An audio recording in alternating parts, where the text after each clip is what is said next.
राधे राधे दोस्तों, आप सबको किरण भाटिया का नमस्कार। तो आज की मेरी मोटिवेशनल कहानी का नाम है सपना लिखने पर फेल। कोई छोटे सपने देखता है, कोई बड़े सपने देखता है। जो लोग बड़े सपने देखते हैं, लोग उनका मजाक उड़ाते हैं कि तुम्हारे बस में ही नहीं है। अगर आप भी उनमें से हैं जो बड़े सपने देखते हैं और लोग आपका मजाक उड़ाते हैं, तो ये कहानी आपके लिए है। एक बार की बात है, एक बच्चा सरकारी स्कूल में पढ़ाई किया करता था और उसके पापा एक अमीर सेठ के यहाँ नौकर थे। बच्चा पापा के साथ कभी कभी जाता था, देखता था कि पापा क्या काम करते हैं। तो पापा बड़ी बड़ी लग्जरी कार की साफ सफाई किया करते थे। जहाँ वो गाड़ियों की साफ सफाई किया करते थे, वो बंगला बहुत बड़ा था। कई नौकर चाकर भी वहाँ थे। उस बच्चे को लगता था कि एक दिन ऐसा आए जब मेरे पापा इन गाड़ियों की सफाई ना करें, बल्कि इन कार में बैठें। एक दिन उनके स्कूल में टीचर ने कहा कि सब बच्चों को अपने सपने पर निबंध लिखकर लाना है। सबने अपने सपनों के बारे में लिखा और अगले दिन पहुंचकर कॉपी सबमिट कराई। टीचर ने जब रिज़ल्ट अनाउंस किया तो हर बच्चे को पास कर दिया, बढ़िया नंबर भी दिए, पर इस बच्चे को फेल कर दिया। बच्चे की समझ में नहीं आया कि आखिर क्या हुआ।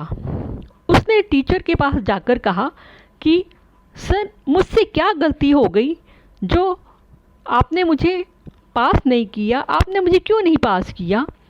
तो टीचर ने कहा, तुम कुछ अपने बस का लिखते, कुछ ऐसा लिखते जो कुछ हो सकता है, तो शायद तुम पास हो जाते। पर तुमने वह चीज़ लिख दी जो हो ही नहीं सकती। मतलब तुम खुद की हालत तो देखो। तुम लिख रहे हो तुम्हारे पास लग्जरी कार्स होंगे, इतना बड़ा घर होगा, कारोबार होगा। चलो, पर दोबारा सोचो, कुछ अपने बस का लिख कर लाओ, मैं तुम्हें पास कर दूंगा। बच्चे ने शाम में घर पहुंचकर बहुत सोच समझकर वह कुछ सोचता रहा, पर उसकी कुछ समझ में नहीं आया। रात में सोते सोते सोचा, पर कुछ समझ नहीं आया कि उसकी आंखों में तो वही सपना चल रहा था कि बड़ी बड़ी गाड़ियाँ होंगी, तो पापा इन गाड़ियों में बैठेंगे, इतना बड़ा हमारा घर होगा। बच्चे ने ठान लिया, सर आपको फेल करना है तो करें, मैं अपना सपना नहीं बदलूँगा, मेरा सपना यही रहेगा। टीचर ने कहा जो मर्जी, और उस बच्चे को फेल कर दिया। इसी तरह बहुत साल बीत गए। कुछ सालों के बाद एक ऑडिटोरियम में एक बंदा अपनी सक्सेस की कहानी सुना रहा था और वही टीचर, जब उनकी उम्र ढल चुकी थी, नीचे बैठे हुए थे। बंदा अपनी स्पीच ख़त्म करके नीचे आया और उन टीचर के पैर छूकर कहा, सर मैं वही बच्चा हूँ जिसको आपने अपना सपना लिखने पर फेल कर दिया था।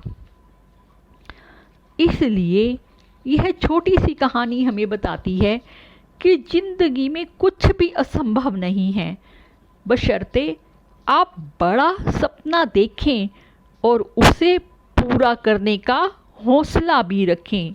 लोगों का क्या है, वो तो आपका साथ तो कभी भी नहीं देंगे, परंतु यदि आप लाइफ में आगे नहीं बढ़ पाए तो वही लोग आपका मजाक ज़रूर उड़ाएंगे। Radhe Radhe. Please subscribe share and like.